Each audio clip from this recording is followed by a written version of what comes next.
Ethan was cool. He had long hair, wore Oakley sunglasses, and listened to the Grateful Dead. I was 12, and I had first started to notice that some people are cool and others aren't. Not coincidentally, it was at about this time that I swiped a few of my dad's Grateful Dead records and started growing my own hair long. I would have bought Oakleys, but I couldn't afford them. I thought that if I behaved like Ethan, I could be cool like he was. Sadly, imitating Ethan didn't make me cool. But it did seed a question that I would return to about 10 years later in graduate school. As a graduate student, I studied consumer psychology. And consumer psychologists want to know why people buy stuff. It struck me that a lot of people buy a lot of crap because they think it's cool.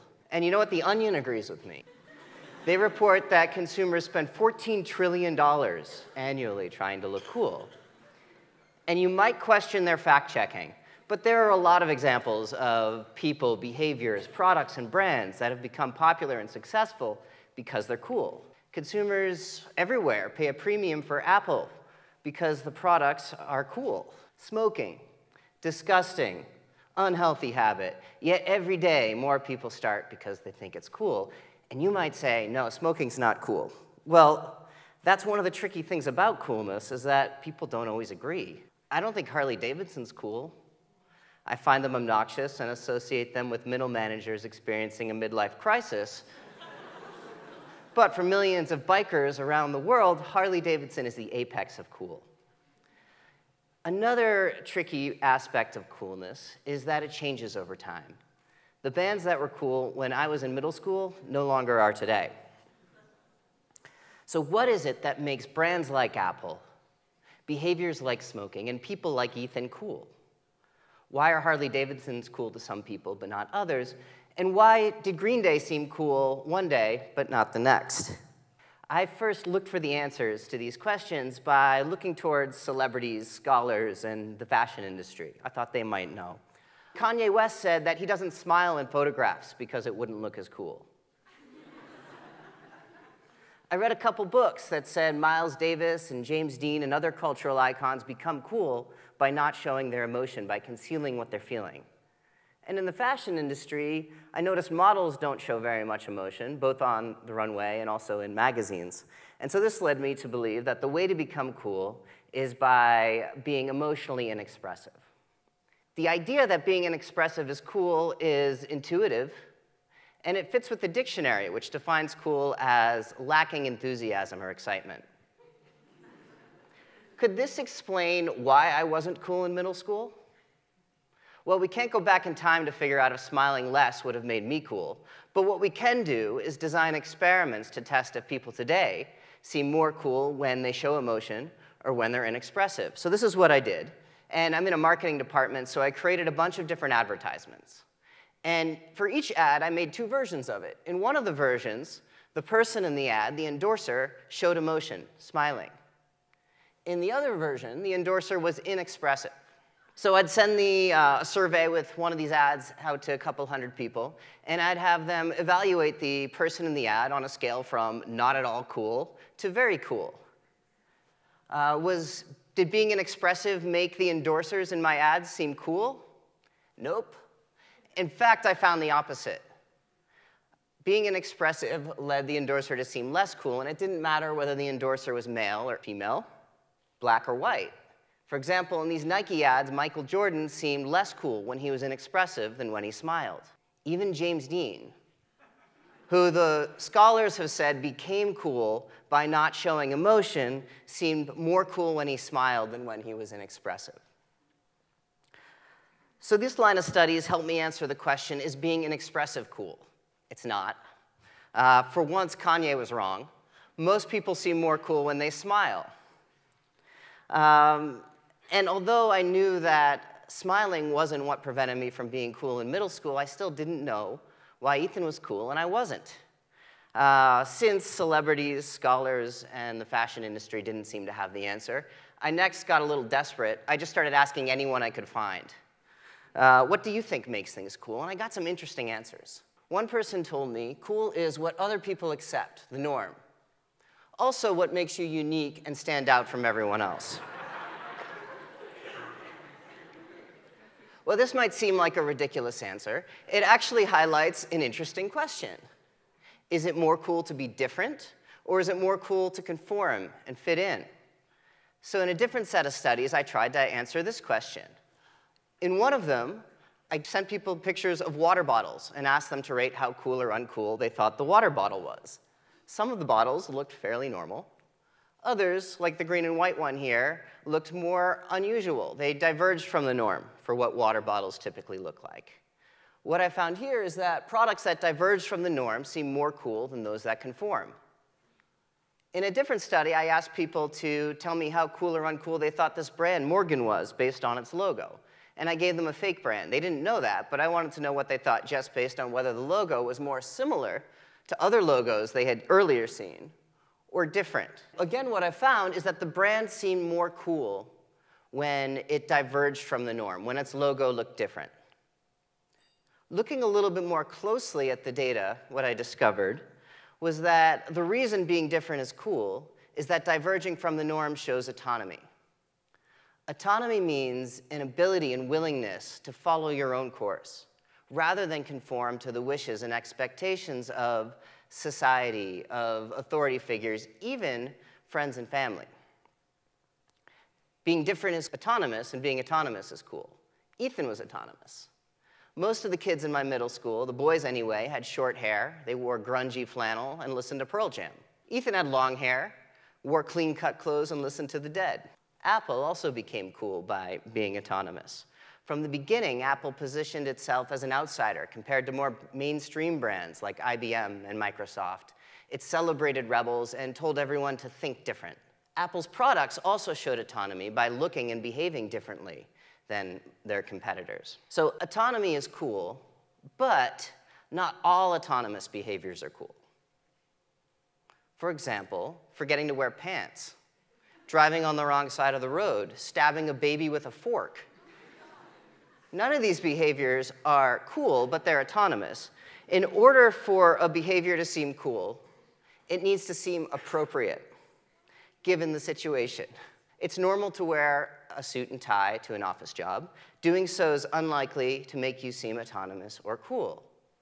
Diverging slightly from this norm by wearing a stylish yet different outfit might make you seem cool. But if you go too far, you're going to seem crazy rather than cool. So I ran a few studies to test the idea that appropriate autonomy is cool, and in one of them I got to work with 3 amazing but largely unknown bands: Electric Owls, Wages, and Her Marigold. In this study, I created interviews with all 3 bands, and one of the interview questions was, what motivates you when writing songs? And the bands were gracious enough to let me answer this question for them. So I created an experiment where one band responded with low autonomy. Our goal is to match our sound to mainstream taste. Another band responded with appropriate autonomy. We write songs that feel right to us. A third band responded with inappropriate autonomy. We couldn't care less what others think of us or our music. Respondents read all the interviews and then told me how cool or uncool they thought each band was. And what I found was that the band seemed the most cool when they showed appropriate autonomy. Moreover, at the end of the study, I gave everyone a chance to download songs by the bands, and they downloaded the most songs by the band that they thought was coolest. In other words, the one showing appropriate autonomy. Now, this explains my middle school experience. I wasn't cool because I cared far too much about what teachers and my parents and other people thought of me. Ethan didn't seem to care what others thought of him, and he was able to show his autonomy in relatively harmless ways, by dressing differently and by listening to different music. I had other classmates who were more autonomous than Ethan, but they weren't cool. Jimmy, for example, used to spit on the floor and threaten to kill my teacher, but his behavior wasn't cool because it didn't seem appropriate. Appropriate autonomy also explains why many teens think smoking's cool. I guess when you're young, you think you're invincible, so smoking seems like a relatively harmless way to show your independence from parents and authority figures who keep telling you how dangerous and unhealthy it is. But even teens have their limits. Very few teens think that smoking crack is cool. That just takes things a little bit too far. Teens and their parents also differ in that parents probably don't think that smoking is an appropriate way to show autonomy.